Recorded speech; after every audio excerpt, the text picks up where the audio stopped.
I was sitting at the kitchen table when my wife came home from the grocery store. She saw the notebook on the table in front of me and the pen in my hand and asked, "What are you doing?" "I have decided to accept your challenge. I don't remember any arguments. Remember last week when we read those stories on that internet site? I commented on how bad some of them were and said that even I could do better. You said I couldn't. You said I don't have a creative streak. I guess I really said that, but my comment was based on what I know about your greatest when we were in school. You always got a 4 and a 3 for your work in classes that required written reports, and you got a 3 for the work you had to do for business research and report writing. Well, I think I can do better. Doesn't matter. Come on, help me bring in the groceries." I helped her carry her bags and helped her put some things away, and then I sat back at the table and began to write. While preparing dinner, she asked, "What are you writing about?" She asked, "I won't say anything yet. I'll let you read it when I'm done and you can criticize it before I put it on the site." I didn't think it would be too difficult. Yes, everything I did in college did not bring excellent grades, but then I didn't want that. I only did what I had to do to survive these classes. First of all, I didn't want to be there, but my parents more or less blackmailed me. My dad wouldn't let me work in the family business unless I had a bachelor's degree in business management. I have worked there after school and during the summer since I was 13, and I wanted to work there when I graduated from high school, but Dad said no, not without a degree. This is necessary for you to come here to work full-time. So I accepted it and went to study. I got my degree and went to work in the family business. I looked down at the notebook, picked up a pen, and began. "My name is Josh Barnum. I'm an aircraft mechanic for a major airline and married to Melinda Barnum. Melinda, I call her Melly, is an office manager for an insurance company. Melly and I have been together for a little over 11 years, and we've been married for 9 of those years. We met in our second year of college, and for me, it was love at first sight. And for Melly, not so much. It took me 3 months to arrange a date with her. We started dating. On our 7th date, we made love for the first time.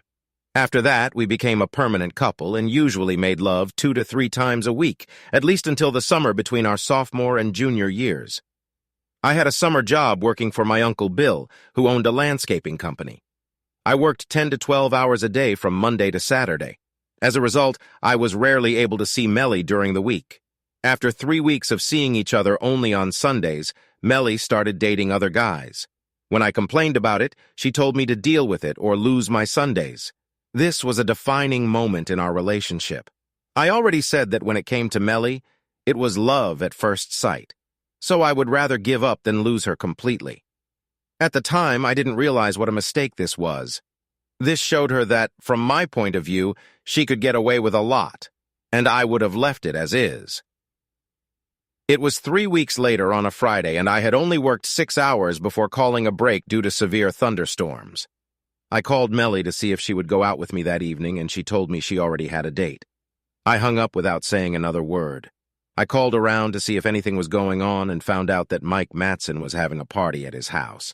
I called and found out that I was welcome, so I decided to go. It was a bad move on my part. I walked in just in time to see Melly hug and then kiss Dick Moore. They then went out onto the makeshift dance floor where Melly snuggled up to Dick and they slowly danced to the song. Dick held her with both hands and pressed her tightly to him. Melly wrapped her arms around his neck, pulled his face to hers, and gave him a hot, long kiss. When the song ended, they seemed to reluctantly pull away from each other, but when they finally did, Melly saw me. She said something to Dick and then walked towards me. I turned around, walked away from her, and left the party. She may have had my number to reach me, but I'll be damned if I'm stuck here while she makes out with someone else. The weather wasn't bad on Saturday, so I ended up switching to a 12-hour day. I've learned not to waste time calling Melly on a Saturday night to set up a date for Sunday because she'll be seeing someone. I usually called her on Sunday around 10 and arranged something for the afternoon and evening, but that Sunday morning I didn't call. It was one thing to know that she dated when I was unavailable, but it was another thing entirely to know that she kissed her beau. The heat I noticed between her and her beau was a sign that they were probably having sex too. This put a bad thought into my head. According to what Melly told me, she hadn't been with any guy for more than 4 dates. The question I was asking myself after what I saw with Matson was Melly having sex with all of them? If that was the case, I might be in trouble since we usually made love on our Sunday dates. I have heard and believed that when you have sex with someone, you have sex with everyone that person has had sex with. I thought maybe getting tested for STDs would be a good idea. Figured that since Melly hadn't heard from me on Sunday morning, she might call me. I got the hell out of the house and was gone all day. When I got home for dinner, my mom told me that Melly had called twice and wanted me to call her when I got home. I waited until I finished dinner to call her. She immediately got down to business. "Why didn't you call me this morning? I just figured with the way you made out with that guy last time that I was replaced. We've already talked about this, Josh. I won't stay home for premiere dates just because you can't come." I know, and I came to terms with it when I thought it was just platonic dating. But what I saw last time was way, way beyond platonic. I thought you and I had something special, but I'm not so sure anymore. Don't say that, Josh. We really have something special. We need to talk, baby. I don't care what time you work until tomorrow, but when you are free, come to me. You will do this. I think I can. Promise me. Okay. I'll come to you when I'm free. Monday was a 12-hour workday, so I didn't get to Melly's house until just after 8. Her mom opened the door and told me that Melly was waiting for me on the patio. Melly was talking on the phone with her back to the door when I walked outside, and what I overheard before she closed her phone didn't bode well for our relationship. What I heard was, "I liked what we did on Friday. I can't wait to see you on Tuesday. I have to go. He'll be here soon. Bye." I walked back into the house and then opened the patio door with a lot of noise. She turned around and saw me leaving the house. I didn't give any indication that I had overheard anything. I just walked up to the table and sat down. I just looked at her and waited. She finally realized that I wasn't going to start a conversation, so she said, "What happened, Josh? You agreed to my dates when you couldn't find time."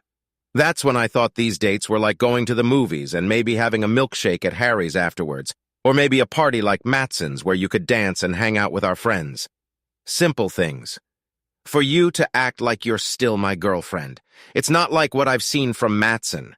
The way you kiss this guy and let him run his hands all over your body without even trying to stop him pretty much told me that if he hasn't had sex with you, he will soon.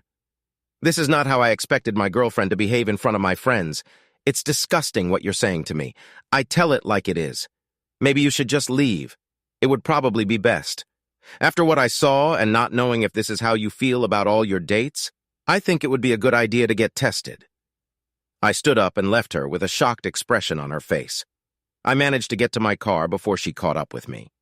You don't really think of me that way, do you? What I saw on Friday night was pretty gross, Melly. I do not want to risk. I got into the car and drove away, and she stood and looked after me. I did get tested and turned out to be healthy, but I never called Melly and told her about it. We avoided each other for a little over a week. And then on Thursday, while I was having lunch in the student cafeteria, Melly came to my table, sat down, and said, "You didn't call me on Sunday. It is not necessary. You're being unfair, Josh. Why do you expect me to stay home 6 days a week because of your job? Maybe because I look at it as on-the-job training. What the hell does that mean? Perhaps this is to prepare you for what you may have to do after you get married and your husband has a job that requires him to work late. This is just stupid. Being married is not the same as going to school. Maybe the way you look at it, but not the way I see it. You knew all along that I intended to ask you to marry me after high school, and you led me to believe that you would say yes. You know my major is aviation maintenance management, and when I graduate, I will have my aircraft and power plant license. My goal is to work for an airline and get promoted. There's a damn good chance that if I do end up joining an airline as a new hire, I'll have the worst shift and the worst days off. If you can't handle my work schedule now, how are you going to handle my 3 to 11 shift with 2 stays and Wednesdays off? This is different. I will work too, and we will do everything necessary to adapt to our circumstances. It's in the future if we have one. Right now, we need to survive as a couple, and I'm not sure we can.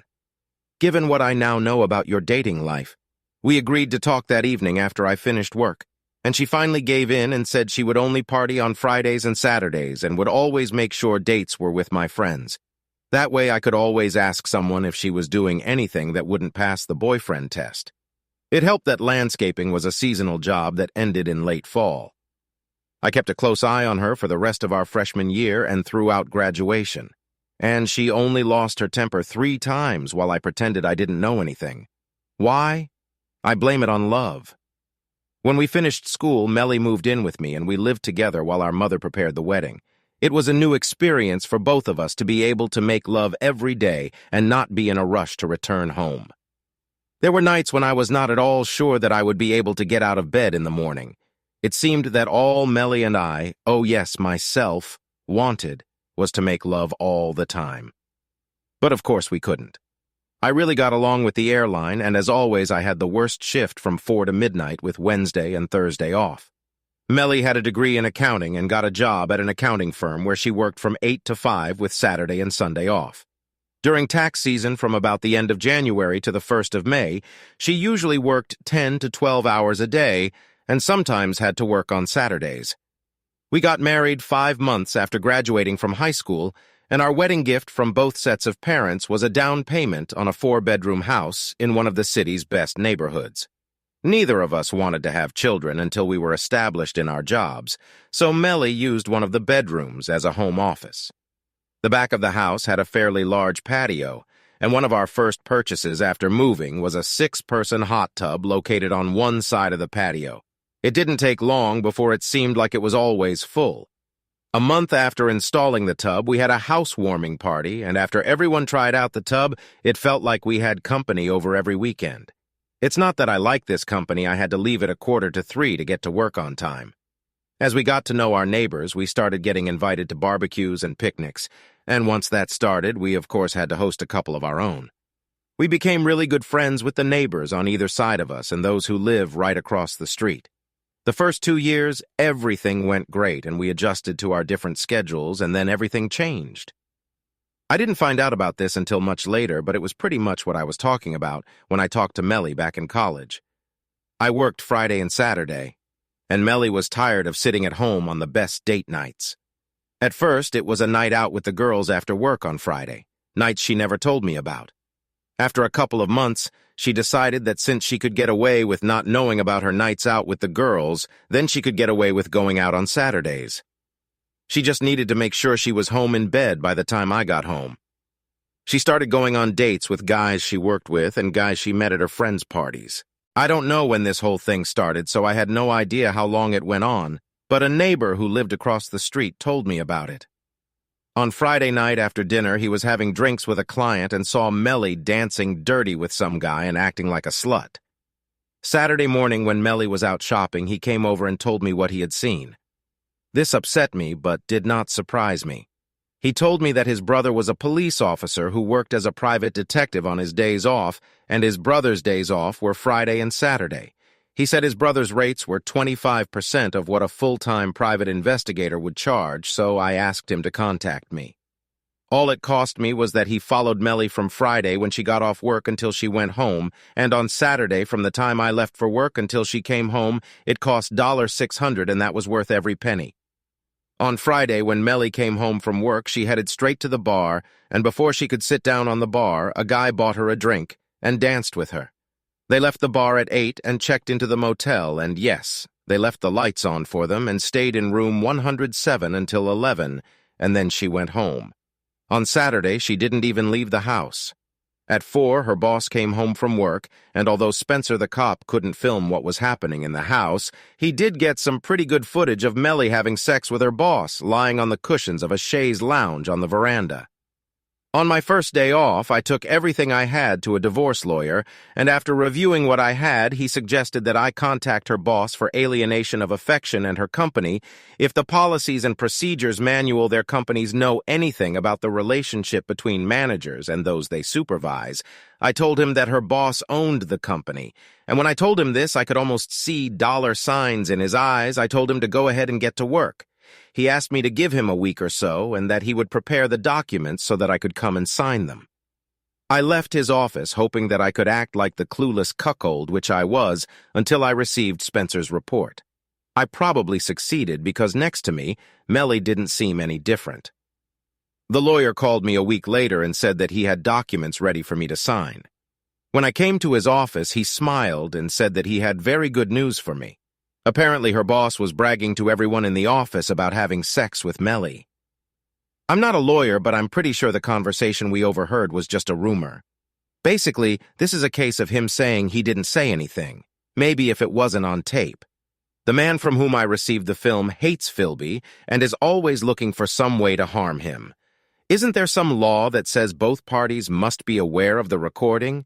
In some states, yes, but this state is not one of them. Then it's okay, go ahead and do what you think is best. I finished the story, reread it, and decided everything was fine. I looked at my watch and saw that it was almost dinner time. I called my wife from the kitchen and gave her the story, asking her to read it and comment on it for me. She took the story from me and started reading it. About halfway through, she started to frown and finally gasped loudly, looked at me, and fainted. I stood up, took a glass of water, and splashed it in her face. She muttered something as I helped her up. Just then, the doorbell rang, and I told her it was probably for her. She looked embarrassed as I walked her to the door. She opened the door and saw a young blonde girl standing. The blonde stopped chewing her gum long enough to ask Mrs. Melinda Barnum. Melinda said yes, and the blonde handed her an envelope with the words, "You have been notified. Have a nice evening," and she turned and left. Melinda didn't hear the last phrase. She fainted again when she heard that she had been notified. This time I didn't bother with a glass of water. I just grabbed her leg and pulled her into the room far enough to close the door, and then I went to the kitchen and got myself a beer. Then he went into the living room and turned on the TV.